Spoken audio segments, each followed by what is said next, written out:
and today I am, as per usual, day late and a dollar short, but I am filming Toddler Tuesday, or to give it its full title this week, Tacky Toddler Tuesday, which is hosted by Cena's Dolls, in collaboration with Renee's Reborns and Reborn Love Babies, which is run by Renee's sister Sam. And I've got a new little cub to introduce you to today. His name is Sonny. He's an "Oh the Places You'll Go" Dr. Seuss Build-A-Bear, and he was an absolute bargain. I got him on eBay for £12, I think. He decided he wanted to be a big boy and help Mummy pick his clothes out. Now, Sonny loves two things more than anything in this world. He loves Thomas the Tank Engine and he loves Mickey Mouse. So I gave him the choice between Thomas or Mickey Mouse, and he said, "I want Thomas, Mama." So Thomas it was. He's got this beautiful set of denim Thomas the Tank Engine overalls on over a deep navy vest, which has got, I know you can't see, and I apologise for that, but he's got Toy Story characters on it. It's got Woody and Buzz and Rex the dinosaur. It says "Friends" on it in big letters.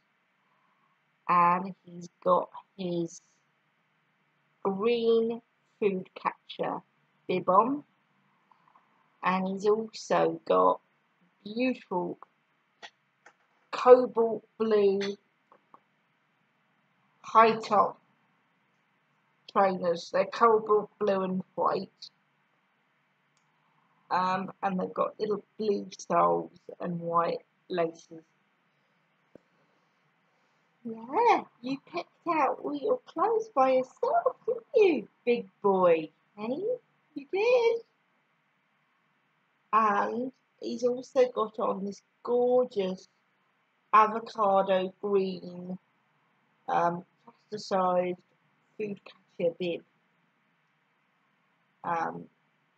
which Mummy had to rearrange a bit because you had it on back to front, didn't you? Yeah, you did. But you're a clever boy for doing that all yourself, aren't you? Yeah, you're a big boy. If you haven't checked out Cena, Renee and Sam's channel, do. They're full of fun, full of life.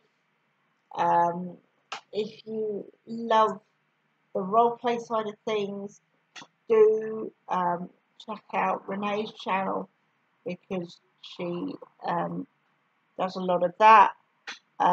Cena is, say, they're all full of fun. So do check them out if you haven't already, because they deserve a lot more subs. And now that we've done our tag, we'll do our story for today, which is continuing Love Will Breathe by Suzanne Lafleur. I'm sorry I'm a bit all over the place this morning. I did have coffee when I woke up, I promise. As per all videos where I read, all copyright goes to Suzanne Lafleur and to her publisher, which is Puffin. I earn absolutely nothing. Make yourself comfortable. Grab a hot drink if you've got one. Grab an extra blanket if you're chilly, or a fan if you're hot. And we'll get going.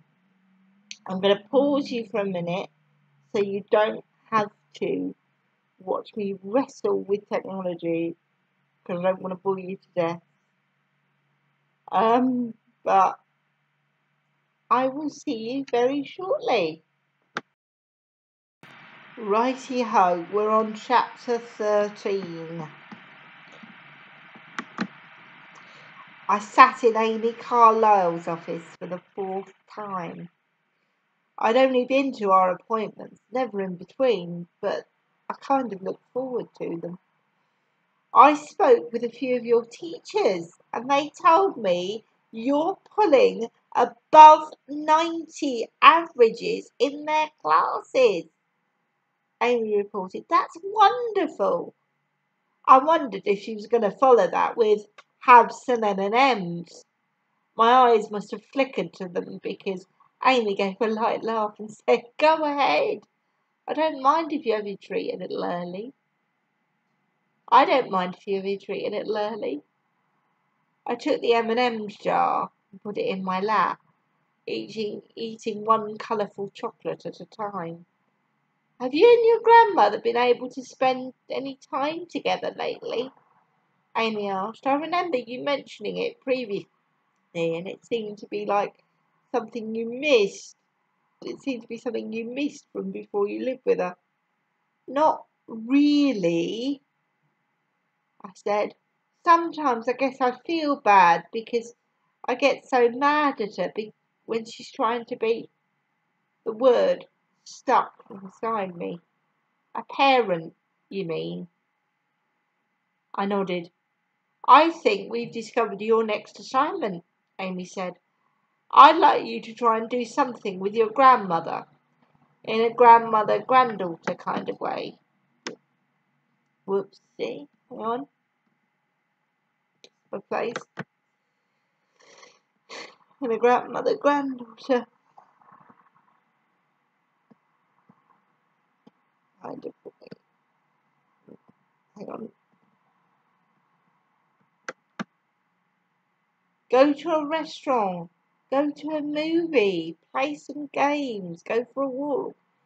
You guys must have had a special relationship before, and it is different now, but it's important to spend some time together to remember that relationship is still there, underneath. Right? I guess so. Great. I'd like you to try that then. Okay, I said. I'll try it. And if Gran doesn't feel like it, maybe she can only be parent right now. But I think it would mean a lot to both of you to spend some fun time together, okay?" She waited. "So I'll see you next week then." "Sure." I got up to leave. "Aubrey." "Yeah?" "Leave the M&M's jar, please." Fridays has got sort of boring now that Bridget's soccer team either practiced or had a game. So I'd spent that afternoon sitting on the porch with Martha getting my homework out of the way. The leaves were changing and it was beautiful outside, but as everything turned golden in the setting sunlight, I put my things away and went inside because it was so chilly. It was cold enough that I kept my fleece on inside the house. I helped Gram set the table for dinner. She'd made pot roast, which seemed just right for the weather. She brought the whole pot to the table and we sat down. "School okay today?" "Yeah, it was fine." Hand in all your homework?" "Yes." "Were you tired? You stayed up kind of late last night working on that. What was it?" "My timeline." Right. The timeline. It came out all right." "Yeah, well, it looked better than some of them." I thought of Marcus's timeline. He'd skipped some of the dates on his poster and stuck them on with post-its later.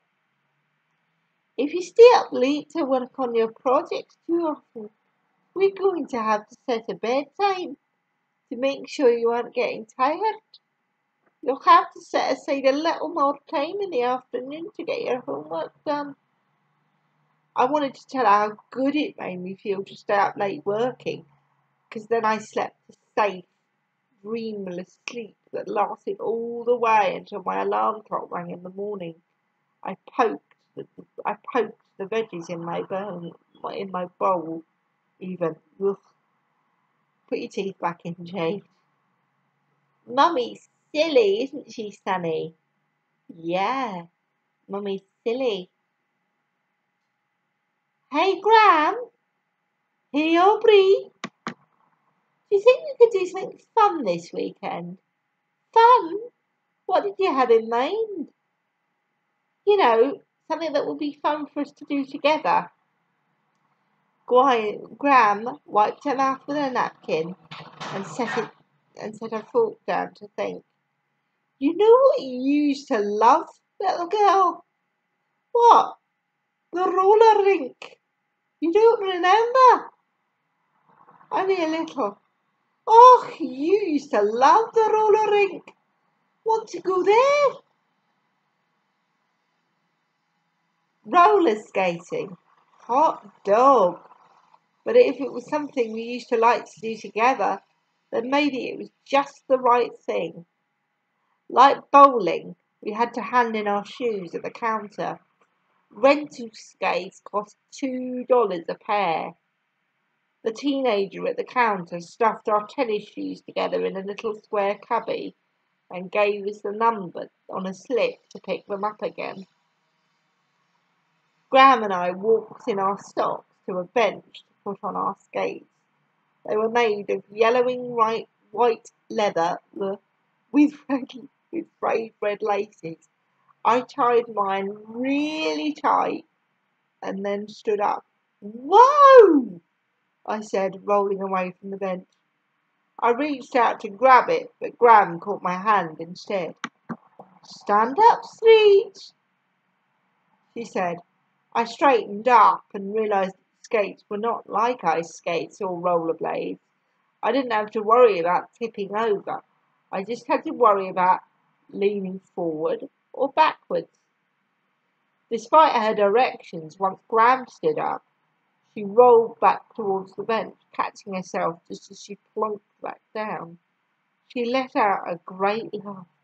Okay, I get it, she said, getting to her feet again. We held hands as we approached the wooden floor inside the rink. A pair of skaters skated together. I imagined Savannah skating round the edge of the rink. I decided I had to do some pretending. I am out with Gran and Mum, Dad and Savannah are all back at her house. Pushing the memories from my mind, I sent them to Graham's house so that I could meet them there later. For now, I'm out with my grandmother, like the old days. We're going to have to let go, Graham said, or we'll pull each other down.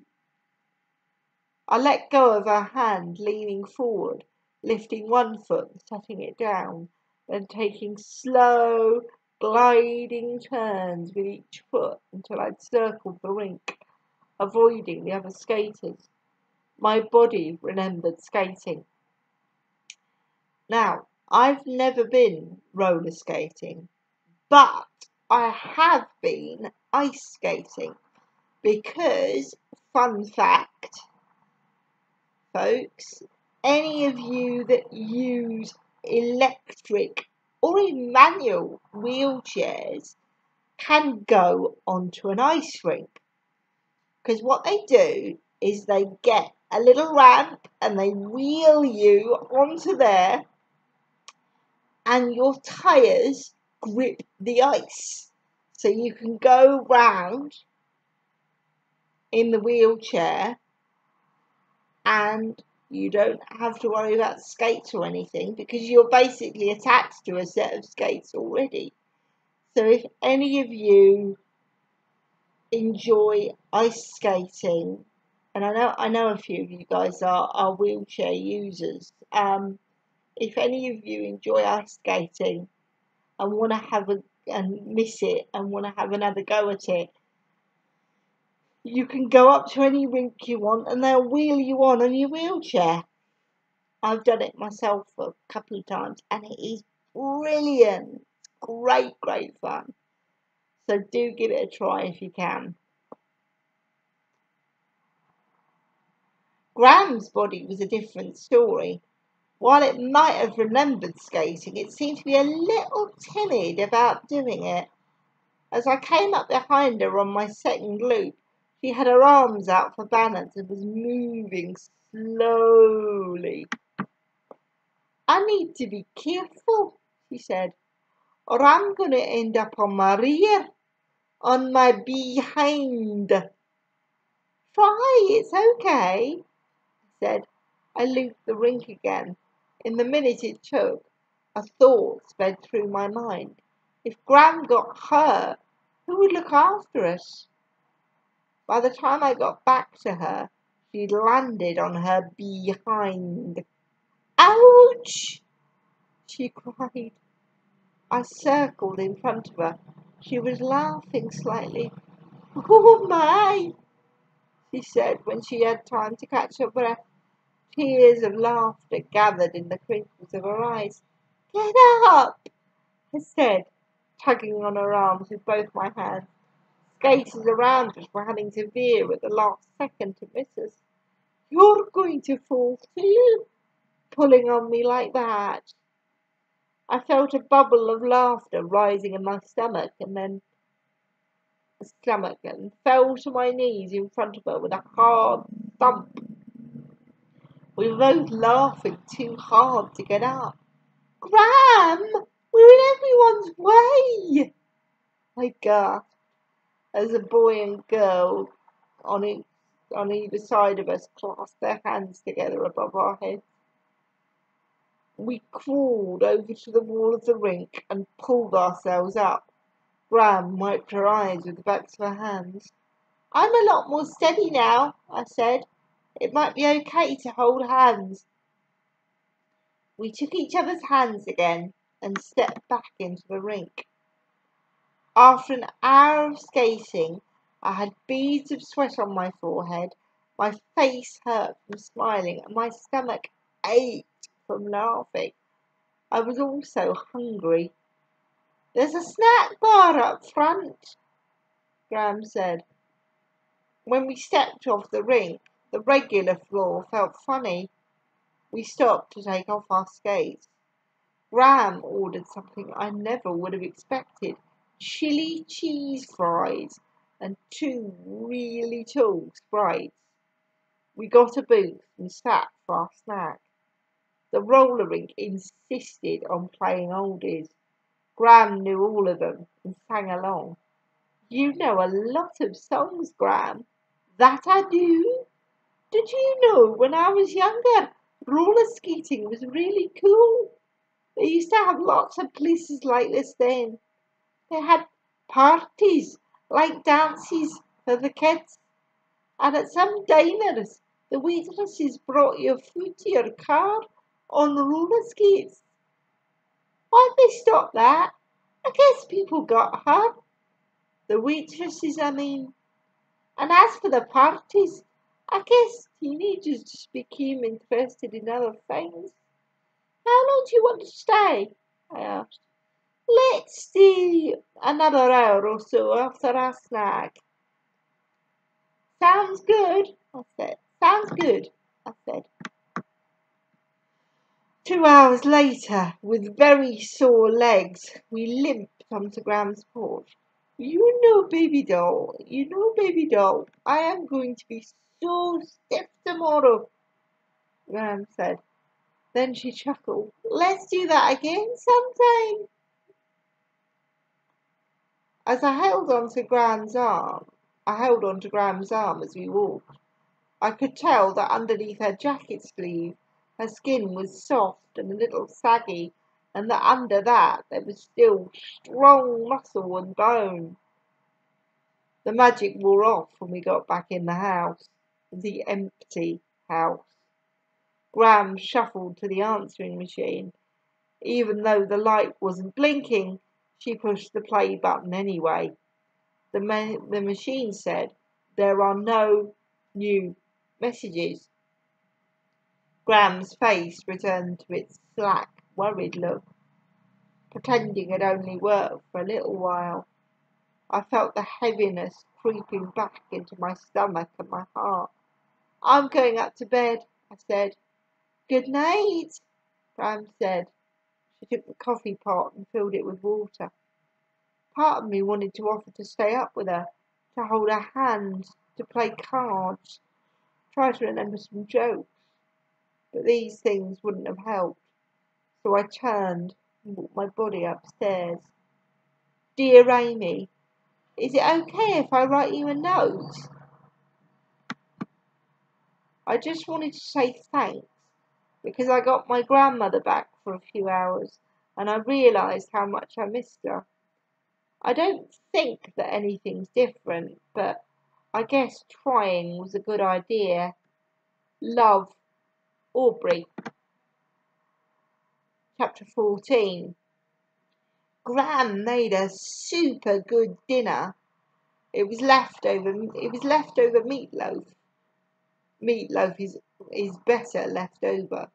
On stuffed hamburger buns with ketchup and veggie medley. That's peas, corn, carrots and green beans. And for dessert, 4 different kinds of jello: lime, blue raspberry, strawberry and orange, cut into cubes and served all together. While I was still sitting at the table, stuffed before we cleared the dishes, Graham said, "Aubrey, I want to tell you something. I want to talk to you about something." I suddenly realised that only someone with something very important to say could find the time to make 4 kinds of jello and cut it into cubes and serve it all together. "I'm going to go on a trip," Graham began, "to visit your mother, just for a couple of days." "Oh," I said, "were you going to ask me to go? I'm not sure what it'll be like there. It's probably better if I go alone this time." "Fine, I'll be okay here by myself. Just get me some groceries and I can ride the bus to school, so stay as long as you like." I decided to clear the table. Maybe that would be a sign of how fine I would be on my own again. Graham laughed. I turned and looked at her in surprise. "Of course I'm not leaving you by yourself," she exclaimed. "No, no, Uncle David is going to come and stay with you." "Uncle David is going to come and stay with you?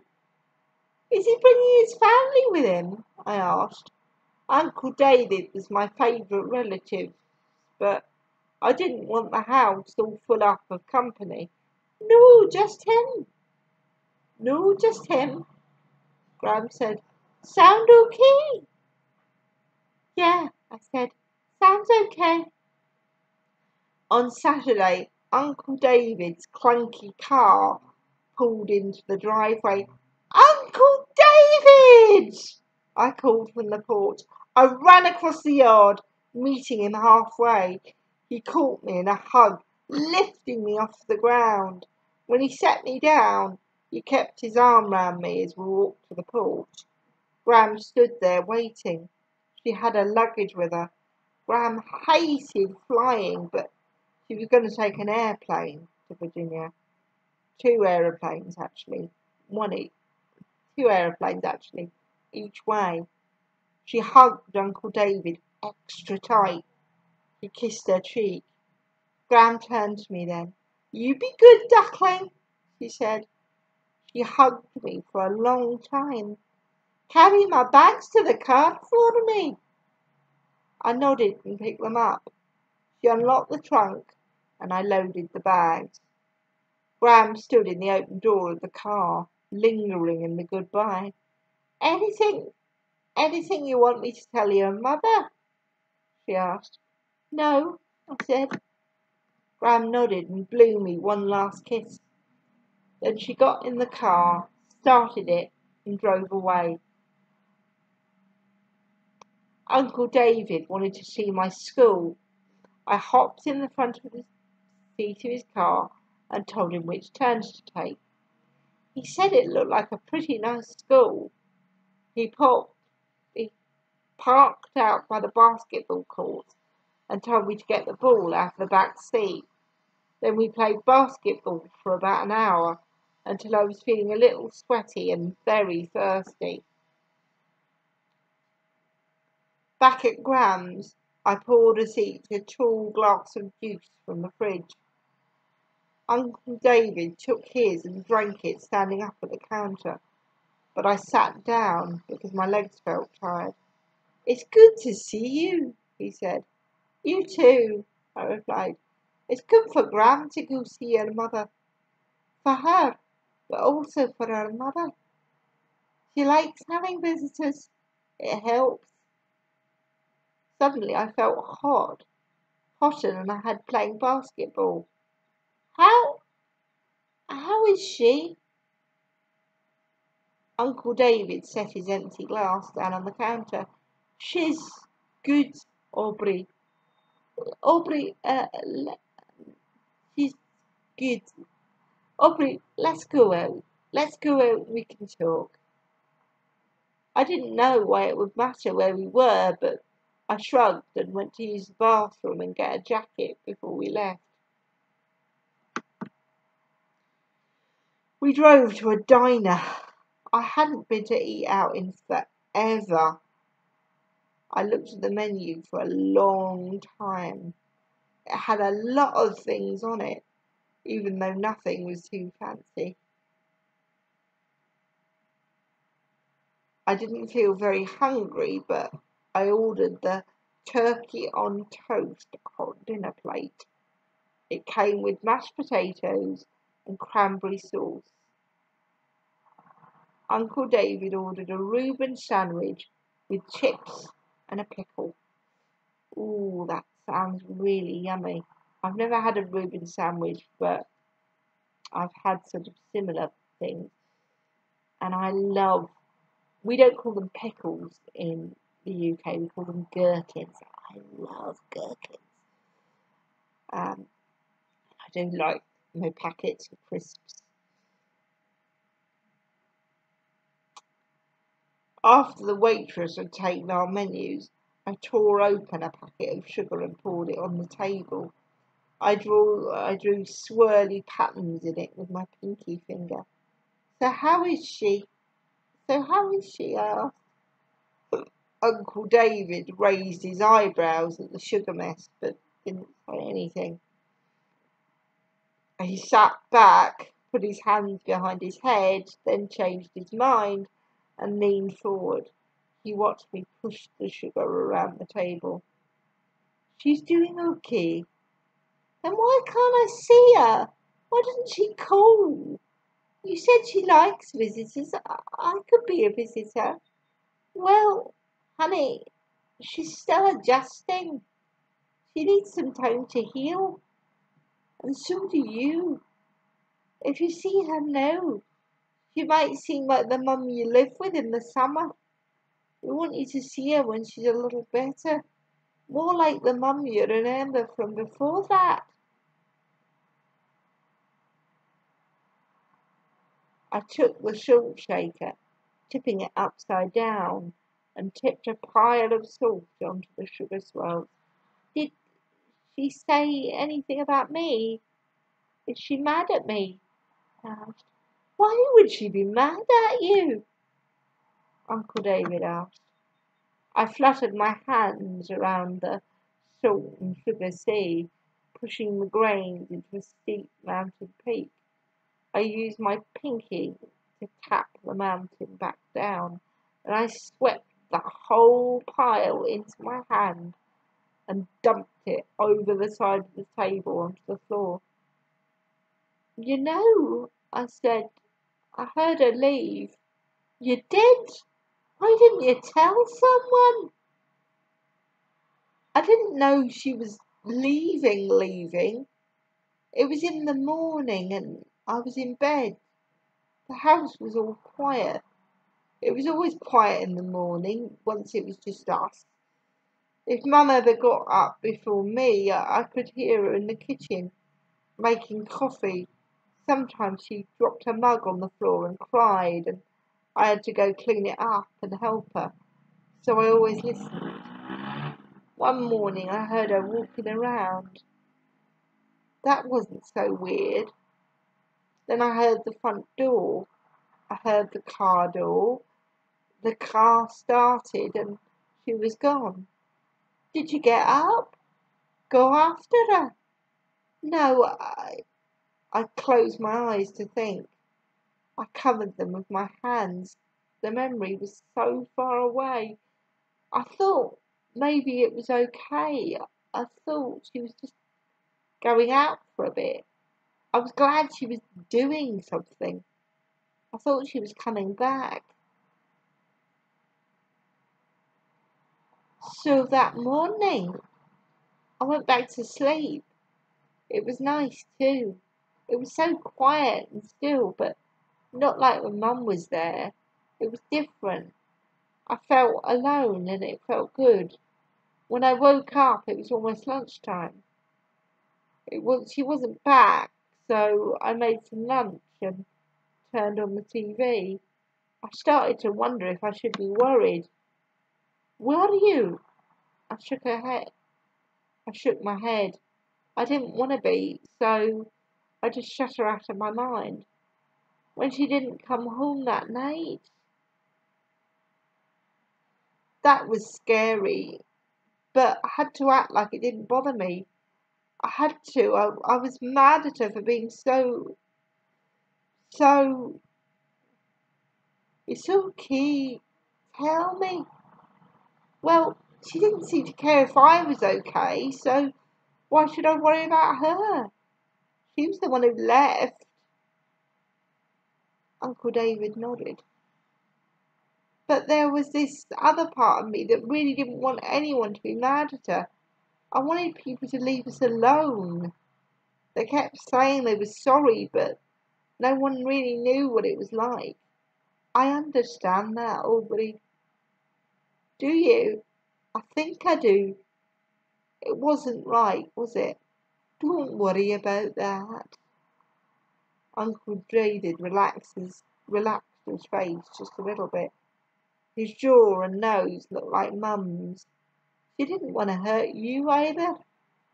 Her doctor told me that she was so sad about what happened, and she was getting more and more sad, not less as the time passed, that her brain decided to pretend nothing had happened. It couldn't pretend so easily at your house, where your dad and sister were missing, so she had to leave. If she was off on her own, maybe all three of you were okay together, somewhere else. She just couldn't feel any more pain, so her body took over, took her away from things, made her get in the car and just drive. Her doctor says she can be okay again. She's already starting to come back. What was she like? I asked. What do you mean? Growing up, what was she like? Ugh, Uncle David thought for a minute. He squeezed the lemon in his water against the side of the glass with his straw and stirred it. Lissy was just fine. Wonderful. She was so sweet. Loved to be the centre of attention and usually got to be being the youngest. But she shared it, you know. She wanted to be with you or with someone at least all the time. She sounded like Savannah. Maybe sometimes Savannah had reminded her of herself. Uncle David opened his wallet and took out a photo of 4 children, himself and his sisters. He studied the photo and then handed it to me. My eyes settled on the widest smile fixed on the face of the youngest. I know what you're looking for, he sighed. I've been looking for it myself. Some hint from before that something was wrong. I nodded. It's not there, he said. No, I answered. I guess it isn't. The waitress brought our plates. We stared at them for a minute. Mine looked huge with heaping globs of gravy, and the meat on Uncle David's sandwich was piled so thick I didn't know how he was going to fit his mouth round it. "Let's eat," he suggested.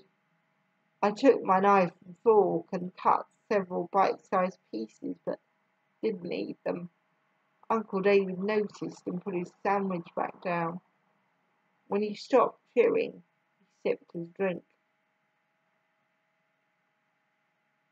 "She loves you," he said. "I know it's hard right now, but she does." I nodded and stuffed a bite into my mouth. Chewing was so hard. I sipped at my own soda, even though I hadn't swallowed yet. Dear Jilly. It was nice to see Gran when she came back. Even though she was only gone a few days, I missed her. I didn't even know it until she was back and I saw her again. Gran says that Mum is okay. She's still very sad and doesn't talk to anyone in the family about what happened, but she's talking to the doctor a lot. That seems to help her more than she wasn't talking about things at all. Gran says that everyone's trying hard and helping to make her better. Someone takes her out every day to spend some time outside and to do some errands and to just be with her so she doesn't feel alone. Aunt Linda got there before Gran left to stay with Mum for the next few weeks. That's all I have to tell you. Love, Aubrey. Chapter 15.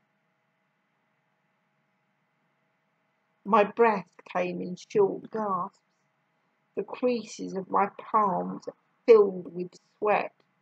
I stood at the window, wishing away the weather. "It's okay to wait," Gran said. "I'll drive you over when it stops." I'd ridden the school bus in the rain before, but it was a drizzly, soft and safe rain. This rain was pounding, sweeping, dizzying. My hair was braided in two tails, the same way Bridget would wear her hair, the way we planned. I was going to see Amy today. I had a science presentation. My report, the understory story, the life cycle of a forest, was tucked in my backpack. It was 6 pages, plus the bibliography. Gran had marked the end of several days' work by buying me one of those clear plastic covers with a red spine that slides on to hold the whole thing together. "No," I answered Gran. I'll get the bus when it comes." "You're sure?" she asked. "Yes," I said. The bus finally appeared and pulled to a sloshy stop. "Bye, love," Gran said, walking me to the door. I ran outside, getting soaked. At the same time, Bridget sprinted towards the bus. No, towards me. When we met in the squishy grass, we stopped. I looked at Bridget's quickly soaking braids as she took my hand in hers. "Thank you for your note," Amy said. "The one you left in my box last week." My toes squirmed inside my tennis shoes. Wiggling my toes made my damp socks stick a little less.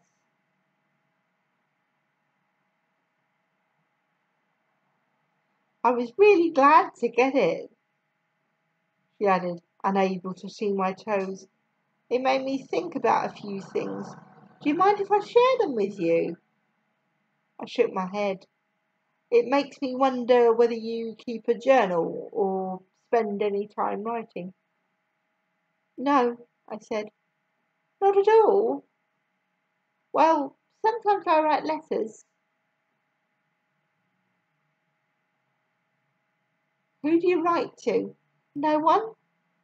"If you're writing letters, they probably are to someone." I felt embarrassment creep into my chest. Probably my cheeks were turning pink and showing it too. I write to Jilly. Who's Jilly? Was Savannah's imaginary friend. We used to play with her a long time ago. Amy didn't seem to think it was funny at all. Why do you write them? She asked kindly.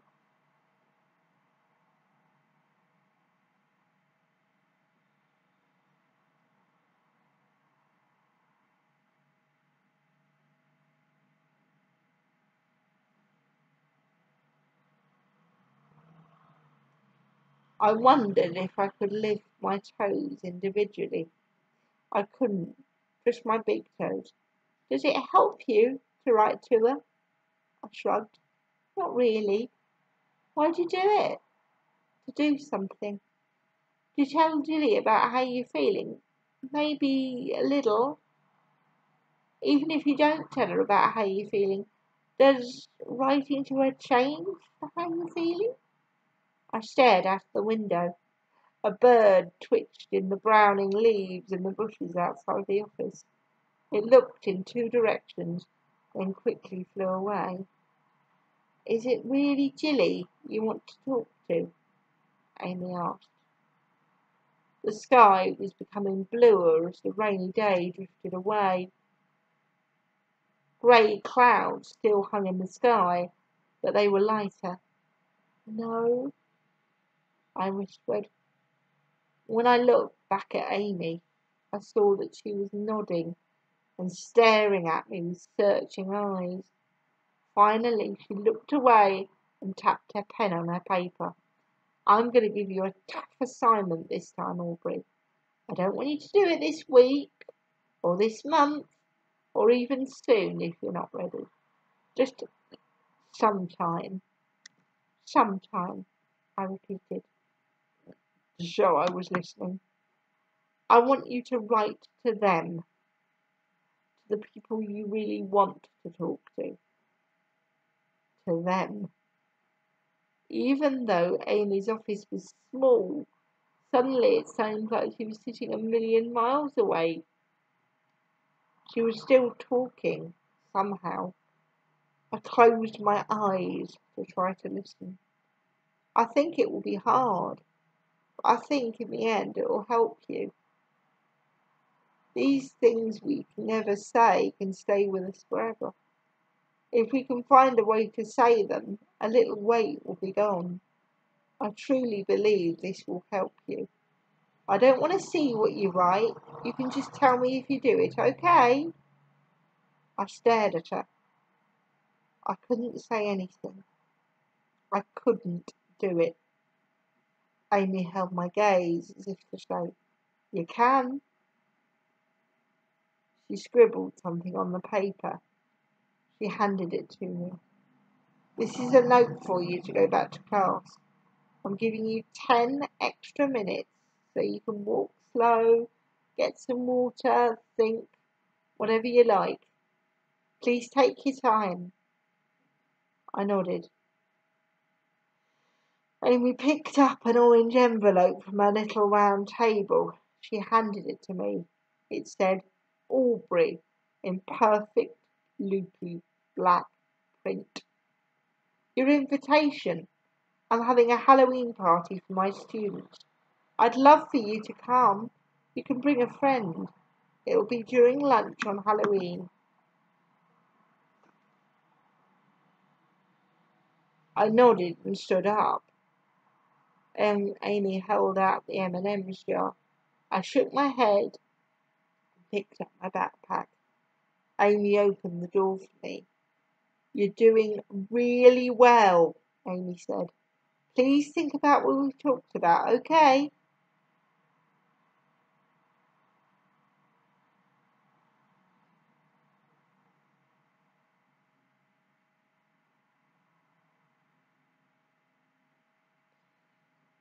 Amy had been right about a lot of things. She'd been right about sitting with people at lunch. She was right about doing my homework. She was right about spending time with Gran. But she couldn't be right about this. What's the matter with you?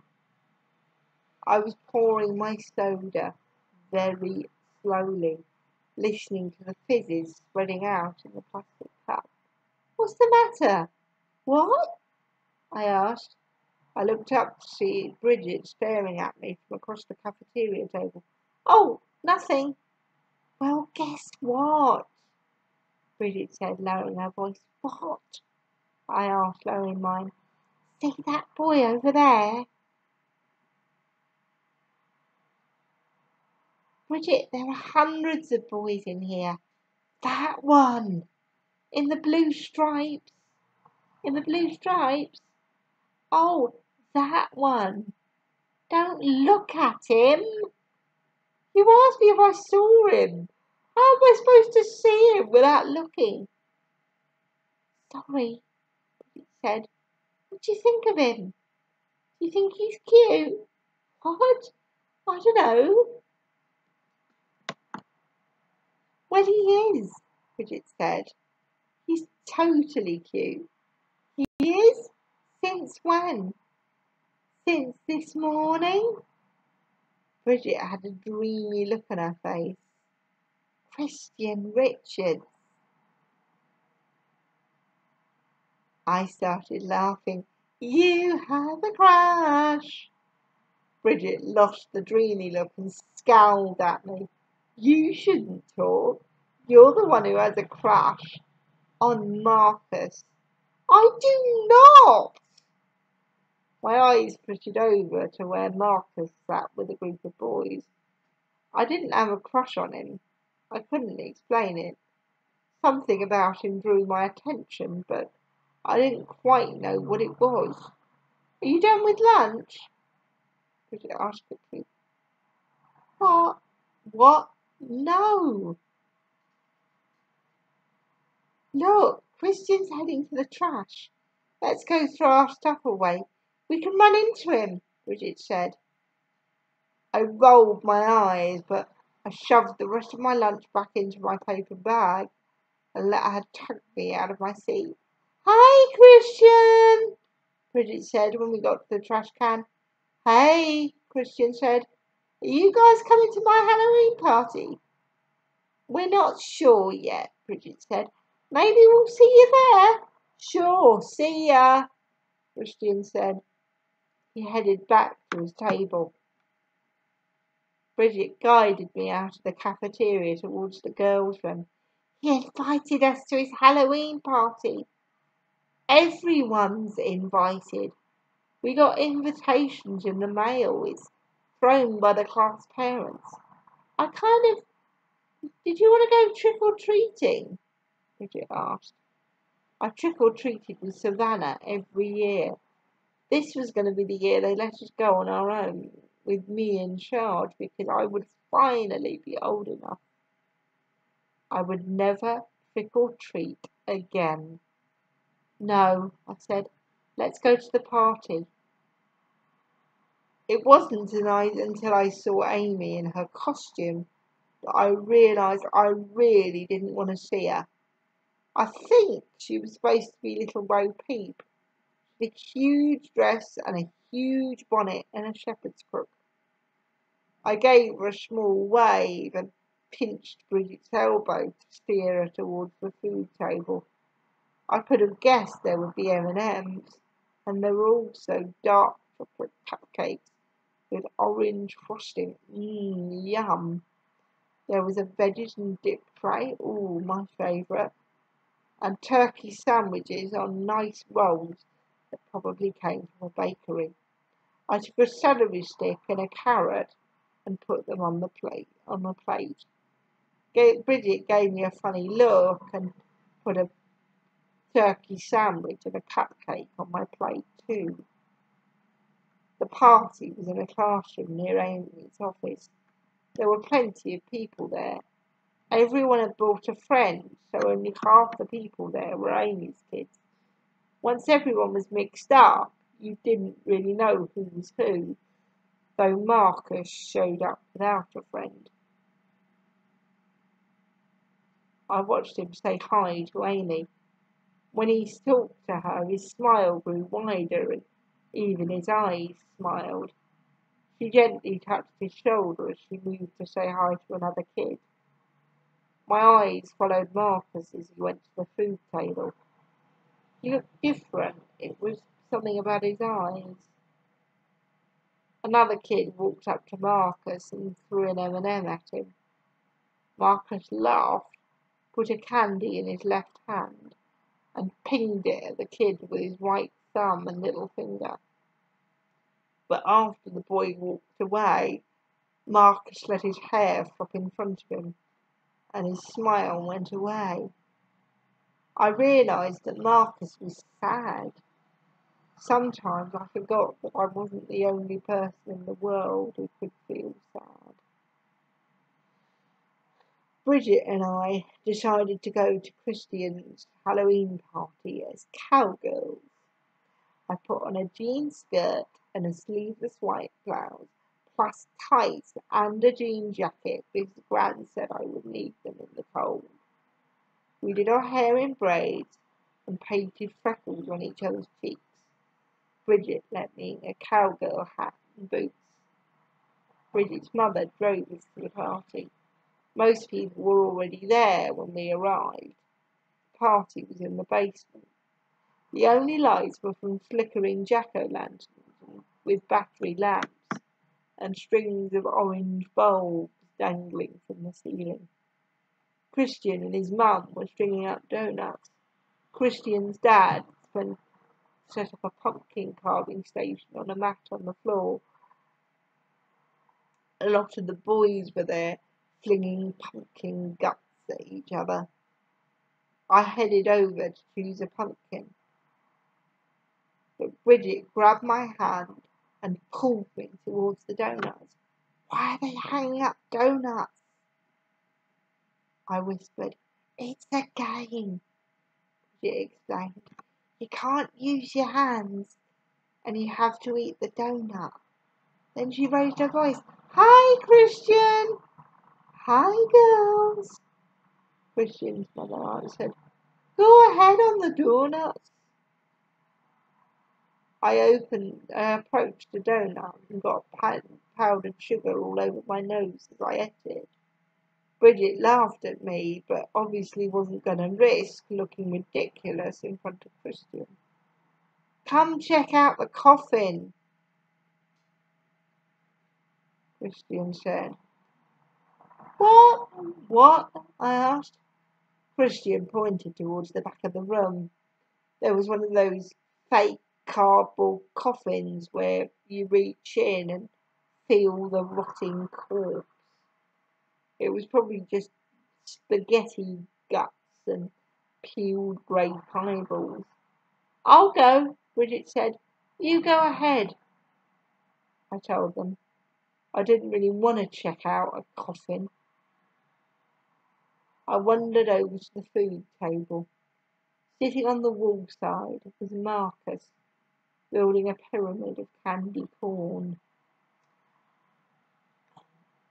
The donut game that Bridget mentioned, where you have to eat a donut without using your hands, we have a variant on that game that we play in the UK where you have to eat a donut, but you can't lick your lips because, as most of us who've eaten donuts will know, most donuts are covered in what we in the UK call icing sugar, so that very, very fine powdered sugar that is incredibly sticky and makes you want to lick round your mouth.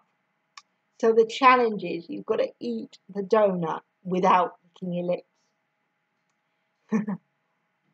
I've tried it a few times and I'm not particularly good at it. But I knew a geography teacher at school who tried it once, and he had an extra challenge added on. He had to use a thing called a meter eater, which is a special device where you have an arm, almost like a crane arm, which has your spoon clipped on, and you have to use your hand to lower the spoon onto your plate and pick up whatever food you're eating, be it, a bit of, macaroni or, a piece of donut or whatever it is. So he had to eat this donut using this need-to-eat device and not lick his lips. And from what I remember, he did pretty well. It was part of a assembly that one of the classes, not my class, but another class in the same year did, where they set the teachers a lot of funny challenges to see how well they did. Anyway, "Hi, Marcus," I said, sliding into the chair next to him and taking off my cowgirl hat. I wasn't sure how to talk to him about what I wanted to. "I saw you at Amy's today." "Yeah. Does she help you?" He shrugged. "She's nice." "Yeah," I said. "Why'd you see her?" "Family stuff," he said. "Oh," I said. "Me too." I was ready to leave it there, but Marcus kept talking. "My dad left. He left last year." "I'm really sorry," I said. "My dad left because I was bad." "No, Marcus, that's not why." "It was. I could never sit still. I was never quiet. I wouldn't eat my dinner. That's what he used to say to me. Sit still. Be quiet. Eat your dinner." I don't know what made me do it. It was probably only okay because it was kind of dark at the party and our hands were hidden behind the black crepe paper tablecloth. I took Marcus's hand and held it. It was sticky and hot, but I held it anyway. Marcus looked surprised. "It wasn't your fault," I said. Marcus shook his head. He did it for a few minutes, his hair flipping into his face. He shook his head like he was trying to shake the memories right out of his ears. The next day at lunch, before I found Bridget, I spotted Marcus sitting alone and picking at his school lunch. I sat down across from him. "Hi," I said. "Hi," he said, without looking up. "Listen," I said, "I want to tell you something." He looked up and shrugged. I guess he meant I could go ahead. "My mum left too. I mean, like your dad did. I should have told you last night." Marcus went back to stirring his medley. Carrots, corn, green beans, butter beans. That sounds nice. "Did she leave because of you?" he asked. I thought very carefully about it for a few minutes. "She didn't stay because of me," I said. I could tell that under the table Marcus was starting to tap his foot. Above the table he nodded, letting his hair fall into his eyes. I stood up to leave.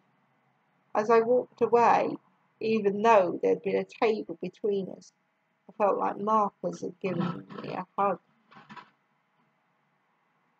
Then we've got a whole bunch of stuff crossed out. It says Mum crossed out, and then underneath we've got "Dear Mama, what's Colorado like? I've never been there."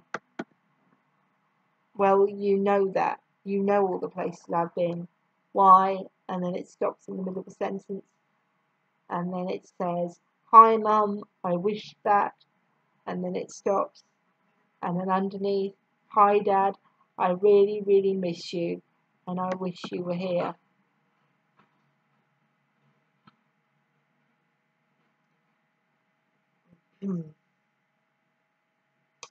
Chapter 16. I sat on the couch doing my homework with the TV on. My binder was open on my lap. My feet rested on the coffee table, my maths book balancing on my knees. Graham came in and stood behind me and put her hands on either side of my head. I want to talk to you. I want to talk to you about Thanksgiving. I want to talk to you about Thanksgiving, she said. Holidays. Not listening, not listening, not listening. I kept my eyes on the TV screen, then lowered them to copy the next equation out the book.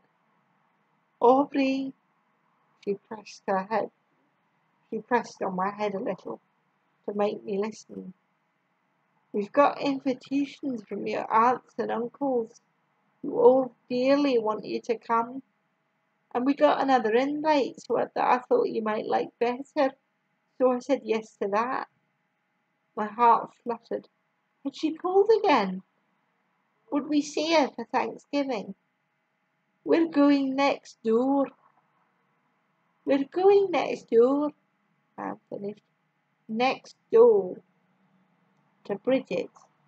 I tried to push aside the hurt that Mum hadn't called and tried to be with me for Thanksgiving. Of course, I would love to be with Bridget for the holiday. It was nice of Gran to think of that instead of having us go off to relatives' houses.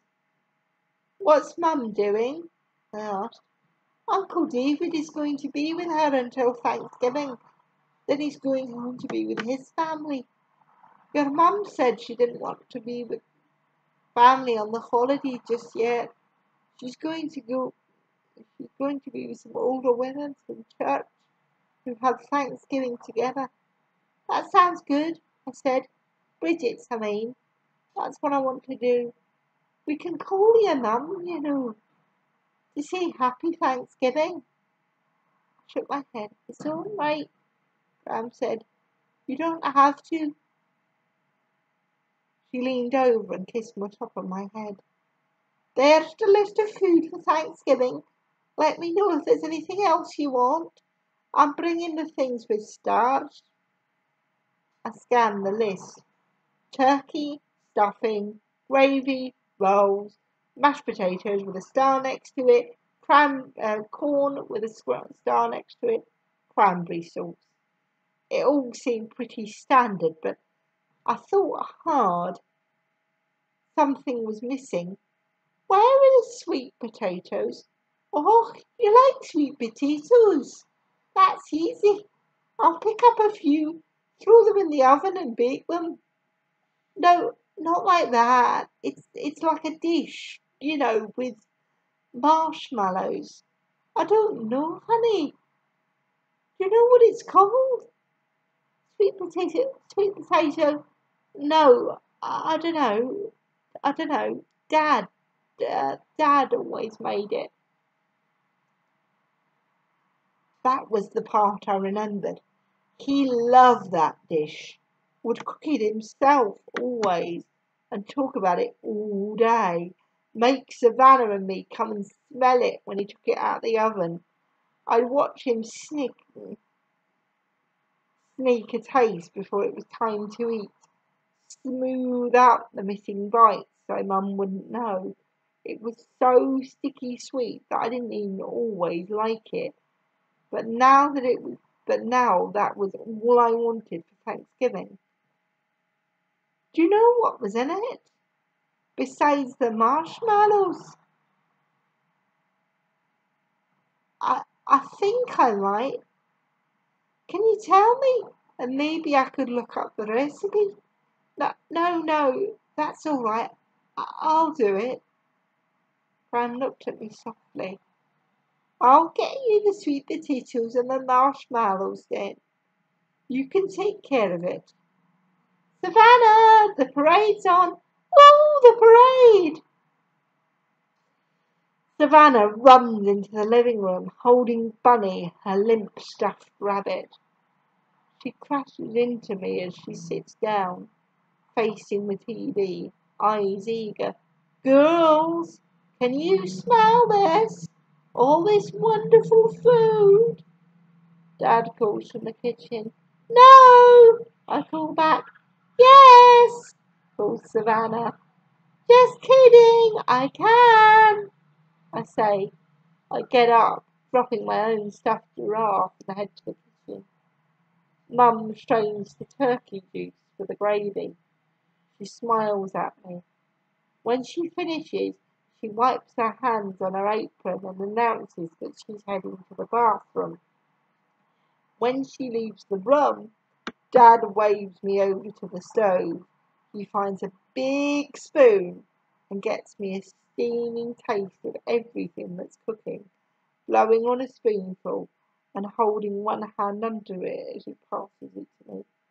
I am chewing on only slightly softened carrots when Mum comes back.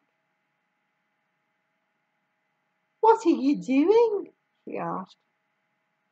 "Nothing," Dad says. "Just getting ready to mash the sweet potatoes. Aubrey, can you get me the brown sugar?" I drag a chair to the counter, climb up and open the cabinet. "How's it going?" Gran entered the kitchen, peering into my mixing bowls with a look that hinted at suspicion. "Fine," I answered, stirring some more. "You look like something went wrong," she said. "No, I'm just trying to remember." "I see," Graham said. I closed my eyes again. "Aubrey, get me the nutmeg." "Graham, do we have any nutmeg?" When we got to Bridget's at 5 o'clock, I was holding my sweet potatoes in 2 hands with pot holders. Graham had brought over the mashed potatoes and was going back for the corn.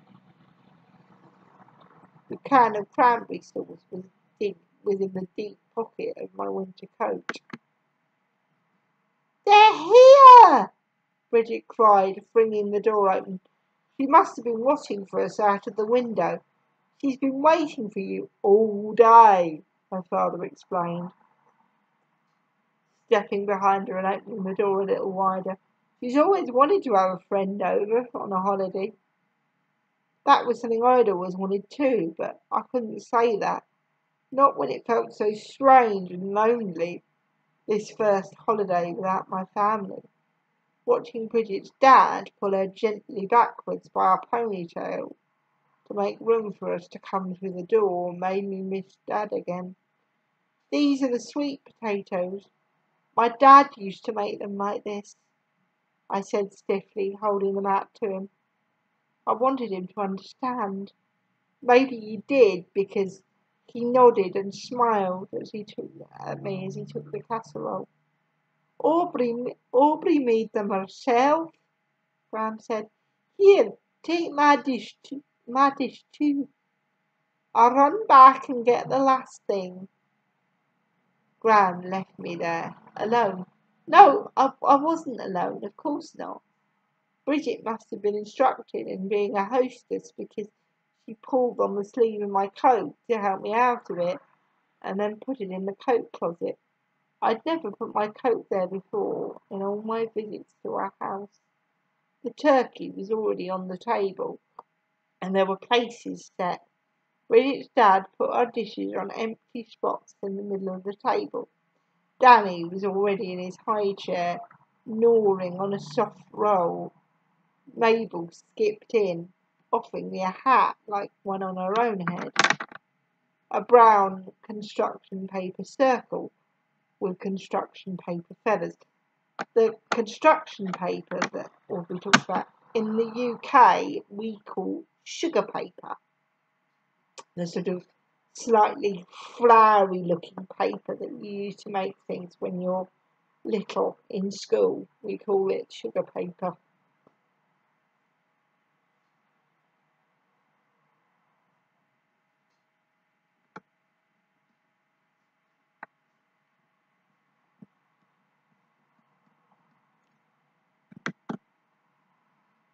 "We made them at school," she said excitedly. "This one's for you." "Thank you," I said, taking the hat and slipping it onto my head. It was too tight and my stomach jumped a little as my fingers passed over my scar. "Oh, Bridget, there's a can in my coat." She looked at me. It had been an odd thing to say, I realised. The cranberry sauce. Oh! Bridget ran off to get it. She insisted on opening it herself. She splunked it into a bowl and brought it to the table in one wobbly cylinder.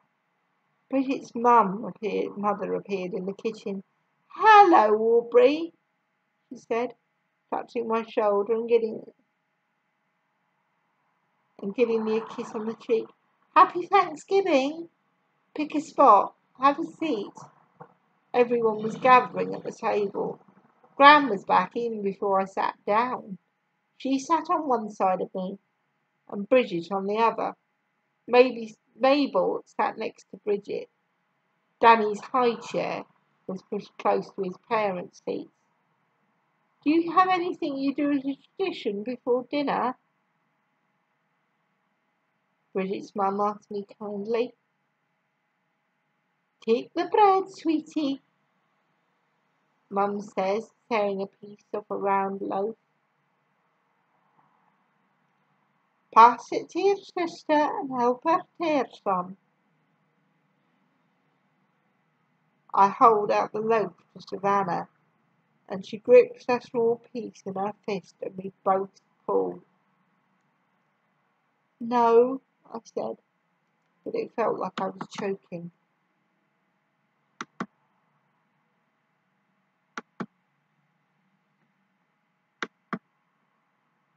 Oh, hang on.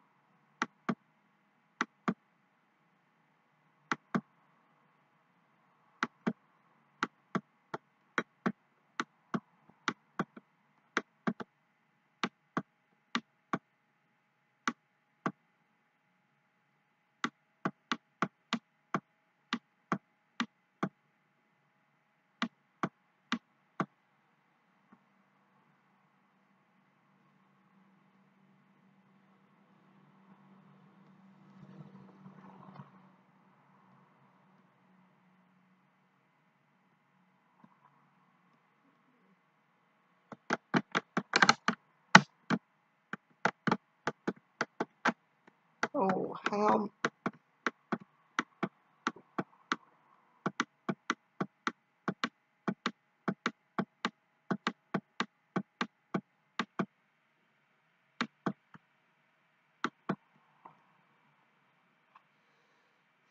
At our house, we like to go round the table and say what we're thankful for. Does that sound all right? Fine, I whispered. I'll go, Bridget's dad volunteered. I'm thankful that we're all able to sit together and share this wonderful meal together. I didn't listen as Bridget's mother shared hers.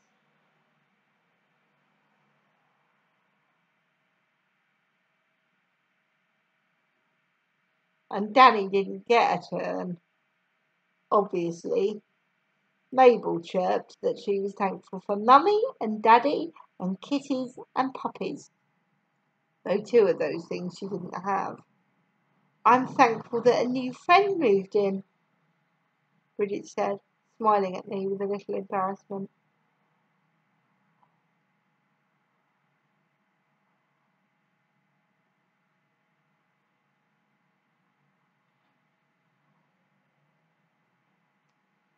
It was my turn. There was nothing I could say. I was thankful, I really was, to be included in this nice family on their holiday, that they thought of inviting me to make things easier. I was thankful that Gran had found me, that she helped me. But I couldn't say any of this because it would mean I was forgetting where I should be, who my real family was. I took Bridget's hand, the one next to me, and reached for Graham's, both of them squeezed back. I looked round the table, seeing Bridget's parents gazing at me, tears gathering in the corners of her mother's eyes. "I am thankful," Gran interrupted the heavy silence I'd caused. for my granddaughter, whose life is as much a gift to me today as the day she was born. Bridget's dad broke the next pause a moment later. Let's say grace. He took his wife's hand and Danny's small one. Soon we were all linked round the table as he recited the prayer. I looked at all of them, their heads lowered ever so slightly, except for Mabel's. She looked right at me, and I was glad that I did have some family to be with, even if I missed mine. Daddy, I miss you the most, you know. It's strange to say that, because I don't really think that way. I don't think of you more than them, but I always thought of our family, you and me, and Savannah and Mum. With you two gone, Mum is still close to Savannah. Or I mean, she wants to be. She won't have me. She doesn't want me the way you always did. I'm not mad at you because there's a difference between choosing to leave and not choosing to leave. You didn't choose to leave. Maybe Mum did. I don't know what she was thinking. She could have chosen to come back since then, and she hasn't. I want to tell you about that, what happened with Mum. And I want to tell you about being with Gran and about school, and how writing to you was Amy's idea, and how it took me a really long time to do it. I want to tell you about how I made the sweet potatoes for Thanksgiving, and I made them just right. And I want to tell you about how everyone liked them, even though they'd never eaten them before. Even baby Danny ate them. You don't know him. He's Bridget's little brother. You don't know Bridget either. She's my best friend. Anyway, the sweet potatoes got passed around the table again and again, until they were all gone. It made me happy because it was like you came to dinner too, in a way.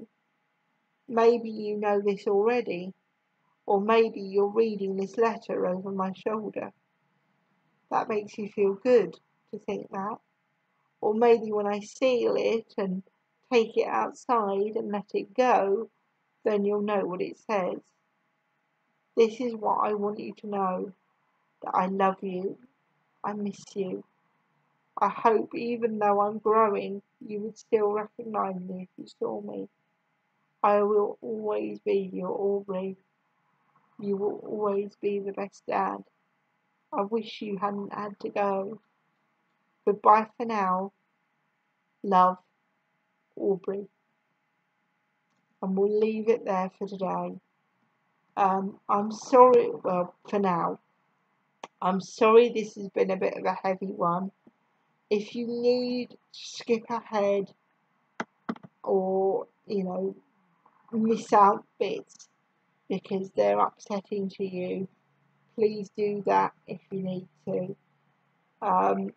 Thank you so much, everybody, for watching, subscribing, commenting. It really makes my day when you do. And Sonny and I will see you very, very soon. Can you wave, Sonny? Good boy. I'll see you very soon, folks. Cheerio.